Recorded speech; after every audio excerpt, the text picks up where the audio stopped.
एक बुजुर्ग महिला की मृत्यु हो गई। यमराज उसे लेने आए।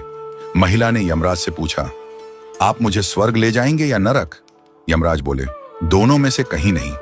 तुमने इस जन्म में बहुत ही अच्छे कर्म किए हैं, इसलिए मैं तुम्हें सीधे प्रभु के धाम ले जा रहा हूं। बुजुर्ग महिला खुश हो गई और बोली, धन्यवाद, पर मेरी आपसे एक विनती है। मैंने यहाँ धरती पर सबसे स्वर्ग नरक के बारे में बहुत सुना है। मैं एक बार इन दोनों जगहों को देखना चाहती हूँ। यमराज बोले, तुम्हारे कर्म अच्छे हैं, इसलिए मैं तुम्हारी यह इच्छा पूरी करता हूँ। चलो हम स्वर्ग और नरक के रास्ते से होते हुए प्रभु के धाम चले गए। दोनों चल पड़े। सबसे पहले नरक आया। नरक में बुजुर्ग महिला ने जोर जोर से लोगों के रोने की आवाज सुनी। नरक में सभी लोग दुबले पतले और बीमार दिखाई दे रहे थे। महिला ने एक आदमी से पूछा, यहाँ आप सब लोगों की ऐसी हालत क्यों है? आदमी बोला, तो और कैसी हालत होगी? मरने के बाद जब से यहाँ आए हैं, हमने एक दिन भी खाना नहीं खाया। भूख से हमारी आत्माएं तड़प रही हैं। बुजुर्ग महिला की नजर एक विशाल पतीले पर पड़ी, जो कि लोगों के कद से करीब 300 फुट ऊंचा होगा। उस पतीले के ऊपर एक विशाल चम्मच लटका हुआ था। उस पतीले में से बहुत ही शानदार खुशबू आ रही थी। बुजुर्ग महिला ने उस आदमी से पूछा, इस पतीले में क्या है? आदमी मायूस होकर बोला, ये पतीला बहुत ही स्वादिष्ट खीर से हर समय भरा रहता है। बुजुर्ग महिला ने हैरानी से पूछा, इसमें खीर है, तो आप लोग पेट भर के ये खीर खाते क्यों नहीं? भूख से क्यों तड़प रही हैं? आदमी रो रो कर बोलने लगा, कैसे खाएं? ये पतीला 300 फीट ऊंचा है। हम में से कोई भी उस पतीले तक नहीं पहुंच पाता। बुजुर्ग महिला को उन पर तरस आ गया और सोचने लगी, बेचारे खीर का पतीला होते हुए भी भूख से बेहाल हैं। शायद ईश्वर ने इन्हें यही दंड दिया होगा। यमराज बुजुर्ग महिला से बोले, चलो हमें देर हो रही है। दोनों चल पड़े। कुछ दूर चलने पर स्वर्ग आया। वहां पर बुजुर्ग महिला को सबकी हंसने खिलखिलाने की आवाज सुनाई दी। सब लोग बहुत खुश दिखाई दे रहे थे। उनको खुश देखकर बुजुर्ग महिला भी बहुत खुश हो गई।